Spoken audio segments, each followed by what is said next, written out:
Ahí creo que hablaron en el chat. Martín, en primer lugar te voy a pedir que no me escribas a mí por privado, porque está bueno que todo el mundo pueda ver los mensajes, porque si te respondo a vos, el resto no sabe cuál fue la pregunta. Y en segundo lugar, sí, vamos a usar la tabla de Gauss o la aplicación o Excel, ¿no? Igual que siempre. Tal como viene siendo todo hasta acá, así es. Entonces vamos a empezar con la clase. Primero vamos a dar algunas definiciones, vamos a hablar de lo que es el muestreo y después vamos a pasar a esta parte que sí es más con cierta densidad estadística, ¿no? Que es más teórica que empírica, ¿no? La primera parte quizás va a ser un poco más empírica y cuando pasemos a esta parte también esto lo vamos a ir aplicando después en las clases prácticas. Entonces primero unas definiciones, ¿no? Vamos con desde cero, ¿no? Eh, nosotros podemos quizás estar teniendo un montón de conceptos, así que vamos a parar 2 segundos, vamos a ponernos de acuerdo. Nosotros vimos teoría básica de la probabilidad, vimos axiomas, vimos distribuciones teóricas, no abstractas. Entonces veníamos diciendo, bueno, entonces, si bien solíamos dar ejemplos prácticos, ¿no? Estilo decir, esta variable tiene esta distribución, pero en general, nosotros, ¿qué estábamos diciendo? Estábamos diciendo, supongo que esto distribuye así, o no supongo, ya sé que esto distribuye así. ¿Cómo lo sé? Nunca lo dije. O el enunciado nunca lo dijo, mejor dicho, ¿no? Entonces, si bien podíamos decir, bueno, esta cosa podía comportarse de una forma similar a esta otra, que es teórica abstracta, que está en el mundo de las ideas, si se quiere, ¿no? En vez del mundo de las sensaciones, digamos, como que tiene todo el sentido del mundo pensar en que había alguna cosa ahí que no las estaba uniendo. Entonces, para mí esta parte está buenísima porque es, bueno, veamos cómo se aplica todo esto, ¿no? Entonces, con esas afirmaciones íbamos, resolvemos algún ejercicio, pero ahora, entonces yo que les dejo un ejemplo, ¿no? ¿Ustedes saben cómo distribuyen los salarios de algún país, algún sector industrial, alguna municipalidad? Bueno, la verdad que difícilmente podemos saberlo, ¿no? Eh, entonces, digo acá, igual seguro que es un fenómeno tan complejo que no nos va a alcanzar ni esta materia ni estadística 2 para resolver estos problemas, pero digo como a nivel disparador, ¿no? de inquietudes, es como, bueno, me parece que es un buen ejemplo. Entonces, más allá de, sí, o sea, y pónganle, ¿no? Que ya sea por teorema central del límite o porque lo sé, sabemos que esa distribución es normal, exponencial o lo que sea. Conocemos los parámetros, ¿no? Porque imagínense, ¿no? Nosotros podríamos agarrar y decir, bueno, yo sé que esto distribuye normal, ¿no? Entonces tengo una muestra de varios individuos, ¿no? Y su frecuencia relativa, pero ¿cuál es la media, no? Porque aparte capaz no tiene un exabrupto en algún lugar, ¿cuál es la media? ¿Cuál es la varianza, no? Entonces, yo acá digo muy sigma porque, bueno, es como el ejemplo un poco más sencillo. Pero, no sé, podríamos tener una binomial, ¿cuál es P? ¿No? Entonces, yo acá digo, seguramente nos va a interesar estudiar comportamiento de fenómenos que son recontra complejos y para eso la materia la verdad que lamentablemente no va a alcanzar, pero bueno, hay que empezar por cuestiones un poco más sencillas, en un entorno controlado, para después ir trabajando bien cuando uno se vaya dando sus saltos. Entonces, muchas veces nos van a interesar fenómenos, ¿sí?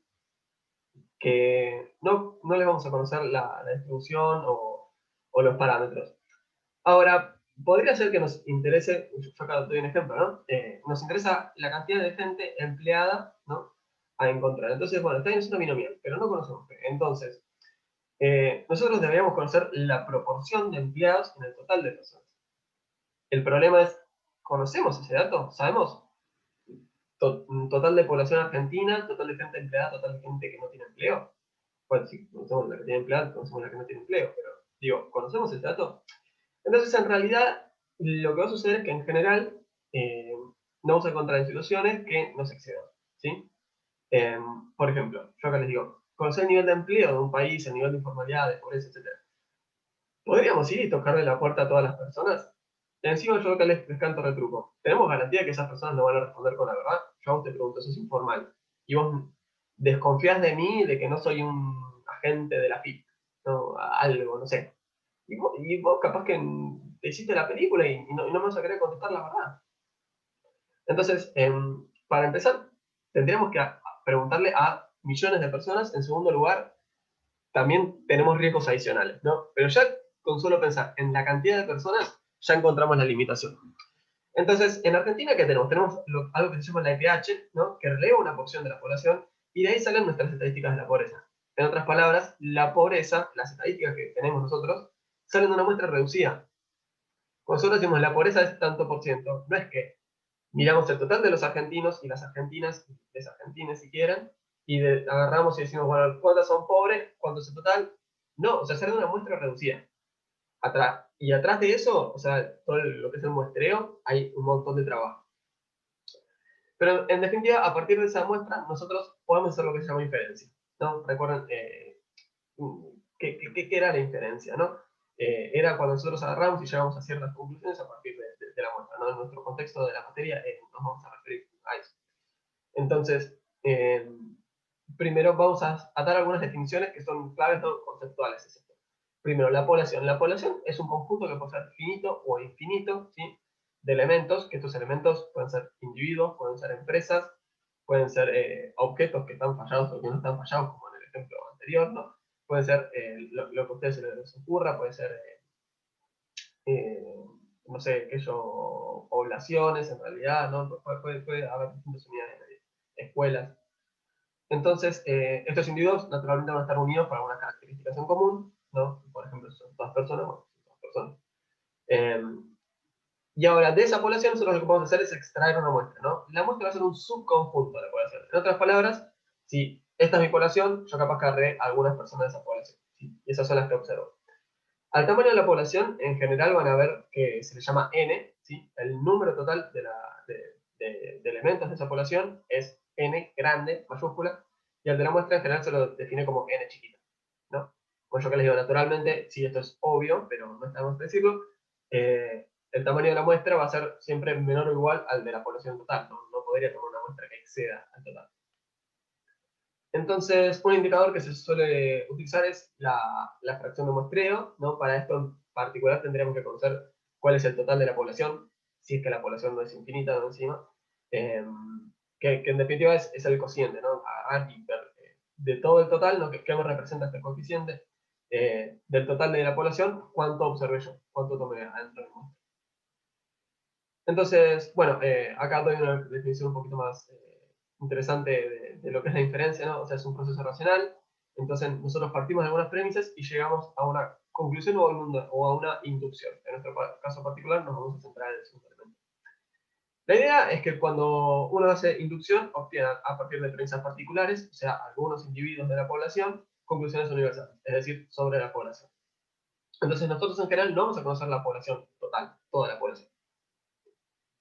Entonces, pensar en hacer inferencia es como uno de los aspectos centrales de la estadística, ¿no? Yo acá les digo, bueno, esto lo habíamos dado cuando hicimos la parte motivacional.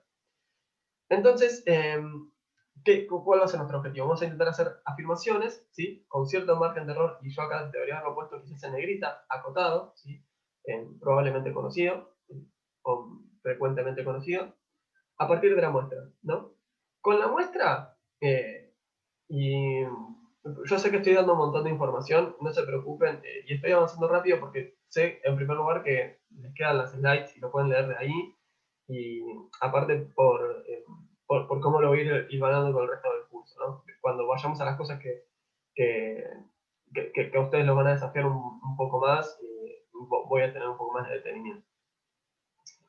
Retomando entonces, con nuestra muestra nosotros podemos hacer estimaciones, ¿sí? Y esa palabra es muy importante, estimación. Entonces, nosotros tenemos una muestra, que también muchas veces vamos a hablar de evidencia empírica, ¿no? Que es lo que estamos viendo en los datos. Y esto en general nos puede sugerir algunas ciertas, yo acá puse líneas, ¿no? Pero puede ser alguna cierta afirmación nos puede sugerir a partir de ahí, ¿no? Por ejemplo, que la pobreza subió, o que la pobreza bajó. En otras palabras, la muestra va a definir estas afirmaciones, ¿no? Entonces es súper importante. ¿Qué es la muestra? Es ese subconjunto de la población. ¿Cómo llegamos a ese subconjunto? Es lo que vamos a discutir ahora, ¿no? ¿De dónde salió la muestra? ¿O qué formas hay de esa muestra? A la muestra, o sea, al procedimiento de tomar las muestras, se lo llama muestreo, ¿sí? Yo voy a realizar un muestreo, voy a tomar muestras. Entonces, en general, hay distintos tipos de muestreo, y eso lo vamos a mencionar ahora, pero antes de eso, permítanme simplemente mencionar, ¿no? que me interesa el desempleo en Esteban Echeverría. Esteban Echeverría es un partido del conurbano que tiene más de 350.000 personas. Entonces, yo podría ir, tocarle la puerta, ojalá que todo el mundo esté en su casa, llamar por teléfono a todo el mundo, mandarle un mail, y nada, digamos, eso sería recontra imperfecto porque no todo el mundo tiene celular ni mail. Eh, pero digo, o sea, más allá de esos desafíos, tendría que ir y preguntarle a cada una de estas personas, ¿no? Eh, si están empleadas o no. Y cuando nosotros tomamos esta muestra, ¿no? O sea, yo digo, ¿cómo sería en el marco de nuestro caso si yo voy y tomo una muestra de 200 individuos? Bueno, N grande, si el total de la población vendría a ser 350.000 o más, no, redondeé. El N pequeño, que vendría a ser el tamaño de la muestra, es 200. ¿Ok? Entonces yo voy, toco timbre en cada comercio de cerca de la estación, ¿no? Y le pregunto a la gente si está empleada o no está empleada, ¿no? Entonces voy, timba, toco la puerta en un almacén. Hola, mira, y me atiende Pepito y le digo, che, Pepito, ¿vos estás empleado? Y Pepito me va a ver con cara de, ¿estás cargando? Estoy laburando. Y dice, sí, estoy empleado. Bueno, me voy al lado, toco la puerta de la carnicería y me atiende Pepita y le pregunto, hola, Pepita, ¿estás empleada? Y ella me dice, sí, claro, estoy empleada. ¿No me ves? Entonces, yo me voy de ahí muy contento a mi casa, con mis 200 individuos relevados, armo mi planilla, veo la media y veo que todo el mundo está empleado, ¿no? Entonces, yo digo, che, mirá, o sea, es espectacular esta Echeverría. No hay desempleo, todo el mundo está empleado. Entonces, ustedes me van a decir, bueno, Seba, pero mira, la verdad que si vamos a tocarle la puerta a las personas que están empleadas nada más, porque está yendo justamente a los comercios, que es donde la gente trabaja, bueno, obviamente vas a llegar a esa conclusión, ¿no? Entonces, creo que no hace falta que aclare que esto sería una aberración y que, bueno, nadie sería capaz de decir, voy a hacer una estadística de empleo tocando la puerta en locales, comercios, en empresas, pero sí nos da una intuición de lo peligroso que puede ser una persona cuando está tomando una muestra y no tiene cuidados, ¿no? Entonces, digamos, acá hay un ejemplo en un manual que está buenísimo, ¿no? Que dice, bueno, me interesa ver las mejoras en salud, ¿no? Que puede implicar un hospital, y uno puede hacer un análisis estadístico relativamente robusto, ¿no? O interesante, y, digamos, a partir de estadísticas de la gente que está en el hospital y la gente que está afuera, uno diría, bueno, entonces el hospital tendría que ayudar a la gente a estar mejor. Ahora, si yo comparo la gente que está dentro del hospital, que si está adentro del hospital tiene una dolencia, con la gente que está fuera del hospital, bueno, efectivamente voy a tener un problema, ¿no? O sea, la gente que está fuera del hospital me va a decir, mira, no, yo no estoy en el hospital porque estoy bien. Y le pregunto a la gente dentro del hospital, che, ¿y vos cómo te sentís? Y me dice, flaco, estoy en el hospital, así que no me siento bien. Entonces, tu conclusión vendría a ser, el hospital hace que la gente se sienta peor, ¿no? Entonces, y digo, y estos problemas, de hecho, hay un texto, un libro que está divertido, que es de Sosa Escudero, que se llama algo así como qué es y qué no es la estadística, y él da varios ejemplos con este tipo de cosas, ¿no? Es ilustrativo, muy amigable de texto, es súper cortito, así que nada, si lo quieren leer, es una buena sugerencia. Pero digo, más allá de estos ejemplos pavos, que uno capaz lo da acá en una clase y en 5 minutos te dicen, pero obvio, claro que sí. Bueno, en la práctica quizás las situaciones nos van a proponer unos desafíos. Esto en particular acá tiene que ver con algo que se llama, o sea, lo podemos vincular con algo llamado autoselección, que es las personas que se autoseleccionan. Pero no vamos a introducirnos en esos temas que son súper interesantes, pero tiempo acotado. Entonces, bueno, la forma en la cual vamos a tomar nuestra muestra va a ser determinante en el estudio. Entonces, el plan de muestreo lo llamamos diseño muestral. Y para empezar, la primera diferenciación vendría a ser si yo hago un muestreo aleatorio o no aleatorio, ¿no? En el libro de Bacchini van a ver otro tipo de terminología o de nomenclatura. Permítanme decirlo así, que me parece bastante claro, el muestreo aleatorio es efectivamente eso. Yo agarro y aleatoriamente tomo muestras. El muestreo no aleatorio significa que va a haber cierto grado de arbitrariedad, ¿no? Eh, digamos, formas de hacer un muestreo aleatorio, no sé si acá lo comento, pero hay distintas formas de aleatorizar, ¿no? Y hoy en día en la disciplina estas cuestiones son, o sea, en la disciplina económica hay un montón de estudios que son de intervenciones, de evaluación de impacto, y el tema de la aleatorización siempre va a estar presente ahí.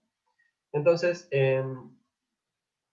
algo que no mencionamos es que vamos a trabajar como si el muestreo fuera, sino siempre en las mismas condiciones, ¿no? Y esto vendría a hacer que o bien estoy haciendo un muestreo con reposición o que es un muestreo de una población infinita. En general, nuestro caso de interés va a ser que vamos a estar trabajando con poblaciones infinitas. Ahora, cuando nosotros decimos infinito, bueno, para empezar que el número infinito no existe en matemática, pero digamos, podemos estarnos refiriendo a una población de tamaño muy, muy, muy grande, ¿no? O sea, por ejemplo, podemos decir, bueno, pero no hay infinitos objetivos, hay 40, 50 millones. Bueno, de todas formas podemos asemejarlo a este otro caso, ¿no? Si yo tengo una población tan grande, cuando yo tomo una muestra pequeña, bueno, no voy a cambiar la distribución de probabilidades. Eh, y eso es lo que menciono un poco acá en esta nota al pie. Y algo que es súper importante, ¿sí? Diferenciar es que cada elemento de la muestra representa una variable aleatoria con distribución igual a la de la población. ¿Sí? Esto cuando estamos haciendo muestreo aleatorio. Ahora, quiero que subrayen, que resalten, que pongan en negrita, que destaquen esa palabra, ¿no? Que representan una variable aleatoria. Ahora, y esto Bacini, a esas variables aleatorias, ¿sí? Vendrían a ser x sub i, ¿no? La muestra sub i, con una x en mayúscula. Ahora, cuando uno toma la muestra, ¿no? Yo, o sea, por ejemplo, digo, voy a tomar 100 observaciones. Entonces voy a tener 100 variables aleatorias. Digo, no sé, por ejemplo, le voy a preguntar a 100 personas si están empleadas o no. Y lo que voy a tener es, bueno, 100 variables aleatorias que van a ser 0 o 1 según están desempleadas o no. Ahora, cuando nosotros ya le preguntamos a las personas, ahí lo que vamos a tener es realizaciones, ¿no? O sea, vamos a tener un número, una constante, un 0 o un 1. A priori son variables aleatorias, pero cuando ya agarramos y resolvimos todo nuestro proceso, ya lo que tenemos son las realizaciones. Entonces, yo acá me voy a adelantar un poquito, ¿sí? Digo, vamos a cambiar 2 segunditos nomás el eje. Vamos a usar estimadores, ¿sí? Esto, si nos da el tiempo, ya mañana lo vamos a empezar a ver, que van a ser variables aleatorias, ¿no? Yo para estimar un parámetro puedo hacer el promedio de todas las observaciones, ¿no? O sea que yo para estimar la media de las ventas, puedo agarrar, hacer el promedio de todas las ventas. Eh, y ese promedio, o sea, va a ser un promedio de esto, ¿sí? De variables aleatorias. Entonces el estimador también va a ser una variable aleatoria. Muy a menudo vamos a tener el valor de las observaciones y vamos a tener una realización del estimado. Y eso ya no va a ser una variable aleatoria. Si yo tengo la muestra, digo, voy a tomar una muestra, me van a ser 100 variables aleatorias, ok, perfecto. Cuando yo compute la realización de todo eso, eso me va a dar un número y eso es una realización y no es una variable aleatoria, ya es una constante. Cuando algo es 4, ya no es una variable aleatoria. ¿Sí? Eh, es como, bueno, no importa. No importa. Vamos a avanzar ahora a lo que es el muestreo en sí, ok, propiamente dicho, que el muestreo puede ser simple, que en el muestreo simple todo elemento de la población tiene la misma probabilidad de ser muestreado, ¿no? Es el sistemático, que vendría a ser que los elementos están ordenados de alguna manera y seleccionamos los elementos cada cierta cantidad, ¿no? Eh, y yo acá les dejo un ejemplo súper interesante, que es un estudio de desparasitación, que lo que hizo fue enumerar escuelas, ¿no? Y les ponía el número 1, 2, 3, y esos números se asignaban aleatoriamente, entonces el tratamiento inicialmente se asigna a las escuelas con el número 2. Después se le va a aplicar a las que tienen el número, perdón, a las que tienen el número 1. Después a las que tienen el número 2 y después a las del número 3. Entonces, esa fue la forma de aleatorizar, ¿no? Tipo, le asigné aleatoriamente números 1, 2, 3 en las escuelas, y después, bueno, primero entran las que les tocó el 1, después las que les tocó el 2, después las que les tocó el 3. Algo así como una lotería. Y otra forma de hacerlo es estratificado, ¿sí? En donde vamos a tener grupos que van a estar diferenciados entre sí, y vamos a realizar un muestreo simple en cada uno de estos grupos, ¿ok? Que de esa manera lo que se obtiene es una submuestra por cada estrato. ¿Está bien? Esto tiene sentido particularmente, yo sé que, no sé, que tengo dos países, dos partidos, dos lo que sea, que sé que son súper distintos, y a mí lo que me va a interesar es tener balanceada la muestra dentro de cada uno de estos grupos, ¿no? Yo acá dije, no, bueno, podrían ser con tantos como a ustedes se les ocurre. El último tipo de muestreo va a ser por conglomerados, ¿ok? Que cuando uno hace este tipo de muestreo lo que tiene es una cantidad de grupos, ¿no? Que estos grupos van a ser disjuntos, Y lo que tiene que estar sucediendo es que esos grupos son similares. ¿Ok? Que similares no quiere decir que tienen que ser idénticos en todos los aspectos, pero sí que sean similares, aunque al interior presenten diversidad, ¿no? Entonces, lo que hacemos es seleccionar únicamente algunos, porque si son todos parecidos, la verdad que mostrar en absolutamente todos o en algunos no me debería cambiar. Y lo que hacemos es, en esos pocos que vamos a hacer relevamiento, los relevamos en su totalidad, ¿no? Entonces, si los grupos son entre sí muy distintos, tendríamos un problema, pero en tanto sean parecidos, con encontrar yo ciertas unidades, no sé, por ejemplo, imagínense que las escuelas son todas muy, muy similares entre sí. Yo capaz que en vez de agarrar y tomar alguna muestrita de cada una de esas escuelas, puedo tomar muestras en un par de escuelas, y digo, bueno, como son todas muy parecidas, con conocer a la perfección un par, ya estoy conociendo al resto también, ¿no? Entonces, fíjense que con todo esto nos referimos a la forma que tenemos de mostrar. O sea, adentro de todo esto, o sea, esto es muestreo aleatorio. Cuando es aleatorio, tenemos variables aleatorias. Ex post, vamos a tener realizaciones, que cuando, no sé, el promedio de una muestra, bueno, antes de la realización, eso es una variable aleatoria, porque está compuesto por variables aleatorias. Ex post, el promedio me va a dar un valor, ¿no? Una realización, y cuando yo compute esa realización, el promedio pasa a ser una constante, ¿ok? Y eso ya no es una variable aleatoria. Entonces ahora vamos con estadísticos, ¿ok? Eh, Primero recordemos que nosotros tenemos algunas distribuciones conocidas, ¿no? Y que una muestra aleatoria se va a componer de variables aleatorias, ¿ok? ¿Sí? No, de hecho, muy usualmente, no recuerdo ahora la guía, pero probablemente aparezca en más de una ocasión el acrónimo, ¿no? ¿Sí? Muestra aleatoria. Y, la gracia de la muestra aleatoria es que nos vamos a estar refiriendo a que son variables independientes e idénticamente distribuidas, ¿ok? Entonces, para empezar, imagínense que agarramos algunas distribuciones, ¿no? Esas distribuciones tenían algunos parámetros, por ejemplo, la ecuación tenía un lambda, la normal tenía un mu y un sigma, la binomial tenía un p, ¿no? Entonces, esos valores nos permiten describir aspectos de la población. Eran muy importantes porque yo agarraba una Poisson y lambda era la media y la varianza, en la normal mu era la media, sigma la varianza, en una Bernoulli, por ejemplo, ¿no? P era la esperanza, la media, y P por Q era la varianza. Entonces, en particular, si se abren ahora ese PDF en el cual ustedes podían ver todas las distribuciones que las fuimos estudiando en clase, van a ver que siempre dentro de la media y la varianza, bueno, había siempre parámetros, ¿no? A los fines de nuestra materia, esos parámetros van a ser una constante, ¿no? P va a ser 0,4, mu va a ser 8, sigma va a ser 7, lo que ustedes quieran. Pero, ¿sí? Y esto lo recalco, a los fines de nuestra materia son constantes. Y subrayan si quieren a los fines de nuestra materia. ¿Ok? En esquemas bayesianos se pueden tratar parámetros como variables aleatorias. De momento, eso lo dejamos de contra de lado. Entonces, primero, ¿sí? Avanzando a lo que es un parámetro. Un parámetro poblacional es, por ejemplo, la media poblacional, o sea, de toda la distribución, cuál es la media, de toda la distribución, cuál es la varianza, ¿no? Y esto, bueno, cualquier otra medida que se les pueda ocurrir a ustedes también vale, ¿no? Yo acá puse el promedio geométrico poblacional, la inversa del promedio aritmético poblacional, cualquier cosa que ustedes quieran generar, ¿no? Es una medida de resumen que a los fines de nuestra materia va a ser una constante, ¿no? Entonces, cuando hablamos de un parámetro, yo acá pongo en un marco general o no específico, y eso lo digo, les explico.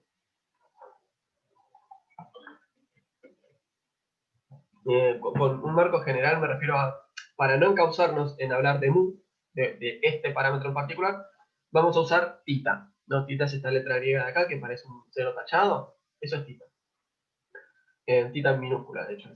Así que, para hablar de una variable aleatoria, siempre usamos x, que es como, bueno, y x distribuye así, y vamos a ver una variable aleatoria x, y si x es una normal, ¿no? Bueno, tita va a representar un parámetro, que el parámetro puede ser cualquier parámetro que se nos ocurra, puede ser lambda, mu, sigma, p, lo que a ustedes se les ocurra, ¿ok? Y eso nos permite hablar de estimadores, estadísticos, parámetros, lo que se nos ocurra, sin perder la generalidad, ¿sí? Entonces, notarán que usamos la palabra poblacional, ¿no? Cuando hablamos de poblacional es para distinguir qué es el de la población, si la población en su total. En contraposición a lo poblacional vamos a tener lo muestral. La idea esencial es que un parámetro vendría a ser identificable si conociéramos la variable aleatoria en su totalidad, o abstracta, ¿no? Digamos, si la población es finita, bueno, tomar la muestra de todo el mundo. Y eso lo podríamos hacer con un censo, ¿no? Pero también hay casos en los cuales ni siquiera podemos tomar un censo, ¿no? Yo acá les pongo el ejemplo de un proceso estocástico que vendría a ser una... O sea, no se piensa en el movimiento de una acción, ¿no? Nosotros no podemos tomar muestras infinitas de eso.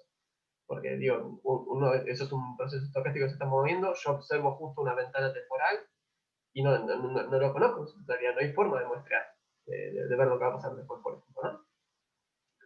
Entonces, si conociéramos la distribución, conoceríamos cualquier parámetro que nos interese esa población, ¿no? Yo acabo dejo el ejemplo de la gente en Argentina y ver el salario medio.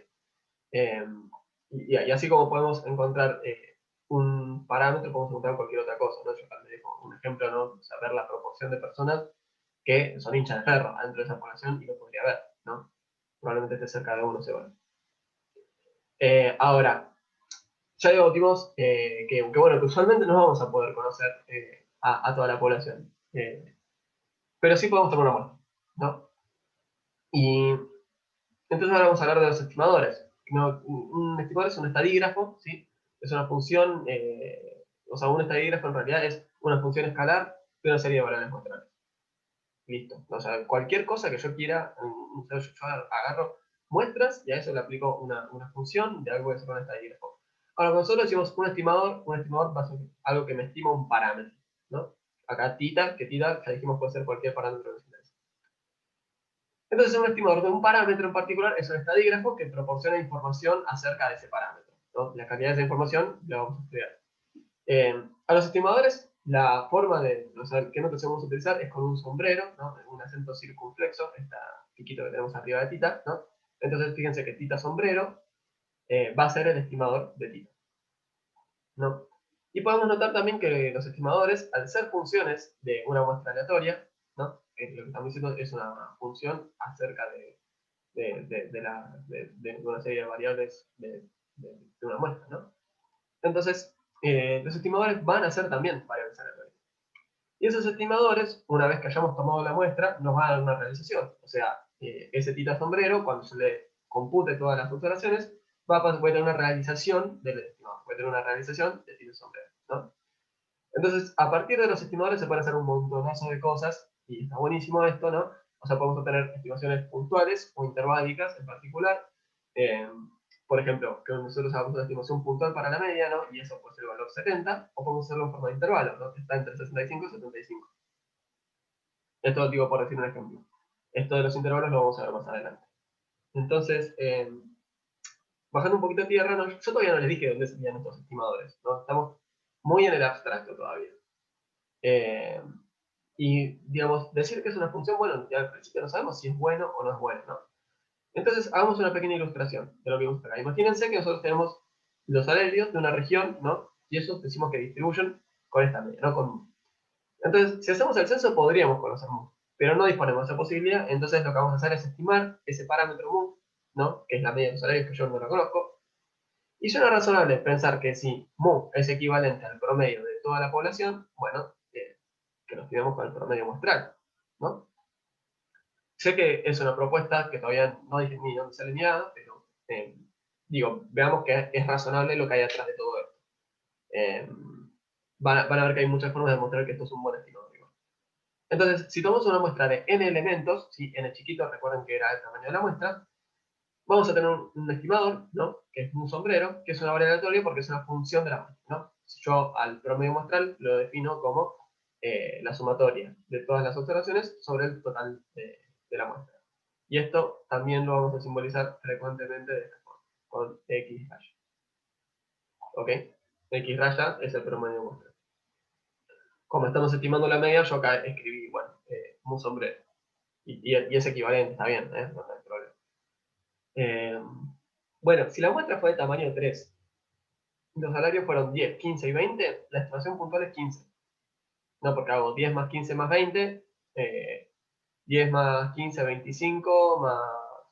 Bueno, esto creo que tiene un problema, ¿no? Porque yo hago 25 más 20, eso es 45, 45 dividido 3, 15, sí, también, perfecto. Pensaba que había hecho mal el cálculo. Entonces eso ya vendría a ser la realización del estimador de la media, ¿no? Y eso ya no es una variable aleatoria. Un sombrero acá era una variable aleatoria, ¿no? Si quieren, podemos ponerle un sombrero con el supraíndice empírico, ¿no? O directamente podemos escribir el valor 15. Esto ya no es una variable aleatoria. Voy a borrar los dibujos y vamos a avanzar. Entonces, ahora vamos a hablar un poquito de lo que es la distribución de muestreo, los estimadores, ¿no? Entonces, primero, la distribución de muestreo de un estadístico es la distribución de probabilidad del mismo que se obtendría si se toman infinitas muestras aleatorias independientes de tamaño n, ¿no? Es un poquito compleja la definición, pero lo que estamos queriendo decir un poco acá es que hay un estimador, sí, que es una variable aleatoria, este va a tener su propia distribución, y esa distribución va a depender de la distribución de la variable aleatoria madre, de donde estamos sacando, ¿no? De la población, de donde estamos sacando nuestro estimador. Cuando decimos esto de infinitas muestras aleatorias independientes, lo que estamos queriendo decir es, yo voy a encontrar una distribución, y esa distribución, quizás por cómo yo hice el proceso de muestreo, va a tener algún problema, ¿no? Pero así como hablábamos, ¿no? De que el promedio de, o sea, vieron que hablábamos, ¿no? De esto de, conforme yo vaya tomando más muestras de mi Bernoulli, ¿no? Vaya tirando más veces en la moneda, bueno, deberíamos ver que eso se va aproximando a 0,5, ¿no? Entonces, bueno, esto es un poco en similitud a eso, por eso hablamos de tomar infinitas. No es para que se enrosquen nomás, es algo un poco para hacerlo bien estricto, robusto. Ahora,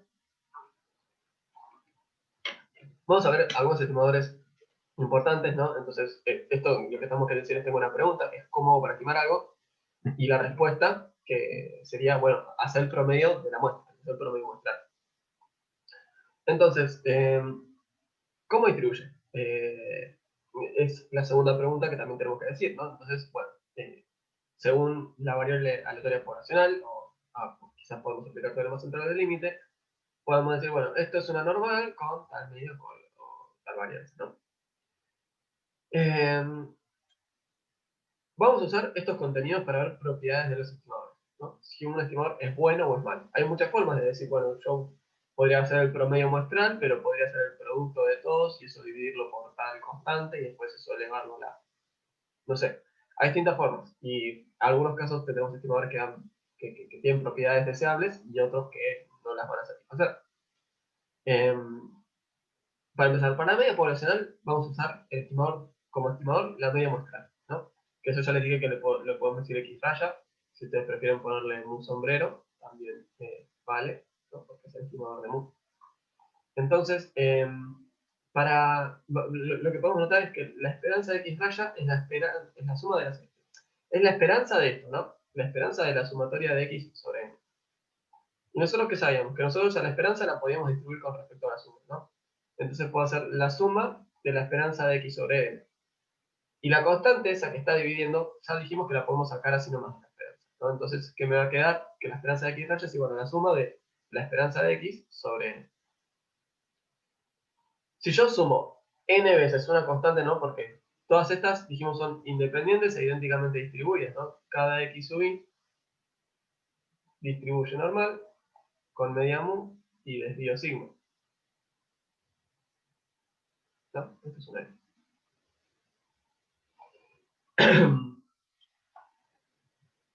Entonces, si yo sumo, o sea, la esperanza de esto de acá que vendría a ser, entonces, esto de acá vendría a ser, haceme la suma de esta constante n veces, ¿no? O sea, súmame. Imagínate que mu es 4, hace 4, más 4, más 4, más 4, más 4, más 4, más 4, más 4, más 4, así, toda hasta que llegues a n, ¿no? Entonces, ¿qué nos va a quedar? N veces la media. Y acuérdense que acá tenemos un sobre n, entonces el sobre n sigue estando. ¿Y yo qué puedo hacer acá? Simplificar. Simplifico n con n, listo, ya está. Me queda que la esperanza de este estimador es igual a la media. Y ahora fíjense esto, ¿no? ¿Cuál es la varianza? A mí me gustaría que mi estimador tenga una varianza mínima, ¿no? Porque, digamos, si es muy volátil, capaz que en una me da un valor, después me da otro valor cualquiera, y nunca voy a estar seguro de si caí cerca o no. Si es poco volátil, tengo mayor probabilidad de que mi valor haya caído cerca de la media, ¿no? de aquello que estoy intentando estimar.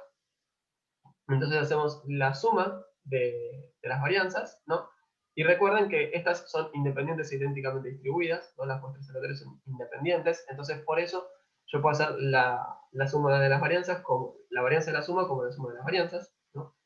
Y recuerden, si yo acá tengo un n que está molestando, lo puedo sacar de la varianza, pero eso tiene que salir al cuadrado, ¿no? Y acá ya lo saqué como factor común de 1. Entonces, ¿qué me va a quedar? Me va a quedar la sumatoria de n veces sigma, ¿no? Así como acá yo tenía la sumatoria de mu, yo acá voy a tener la sumatoria de sigma. Y nuevamente, sigma capaz que es 3. Entonces, sumar sigma n veces es hacer sigma más sigma más sigma más sigma más sigma hasta llegar a n. Entonces tengo n veces sigma. ¿Qué me quedó entonces? 1 sobre n elevado al cuadrado por n por sigma elevado al cuadrado. Entonces, perdón, igual esto tendría que ser sigma al cuadrado, ¿no? Porque es la varianza, no el medio. Entonces, 1 sobre n elevado al cuadrado, yo puedo tachar este n, no simplifico ese n con este n. ¿Y qué me va a quedar? Sigma cuadrado sobre n. Esa vendría a ser la varianza del estimador. Entonces vemos que hay propiedades de los estimadores, ¿no? Que esta varianza tranquilamente me podría haber dado otra cosa si yo hubiera definido mi estimador de otra manera. Voy a borrar todos los dibujos y todavía no voy a hablar de qué pasa si n tiende a infinito. ¿Ok? Entonces, primero, si x distribuye normal con media mu y desvío sigma, entonces x barra va a distribuir normal con media mu, ¿sí? Y esto exactamente porque estamos diciendo que x distribuye exactamente. Si no, podríamos pensar en teoremas centrales. Pero de momento, permítanme avanzar con esto. X barra va a distribuir normal con media mu y desvío sigma sobre raíz de n, ¿no? Si acá la varianza es sigma cuadrado sobre raíz de n, yo le aplico la raíz cuadrada a todo esto, ¿sí? ¿Qué me va a quedar? Oh, bueno, me equivoqué de herramienta, ahí va. Si yo le aplico la raíz cuadrada a todo esto, puedo distribuir la raíz cuadrada en el numerador y el denominador, ¿no? Acá la raíz cuadrada de sigma cuadrado sobre la raíz cuadrada de n, y puedo simplificar esa raíz cuadrada con el cuadrado y listo, ya está, ¿no? Entonces, por eso decimos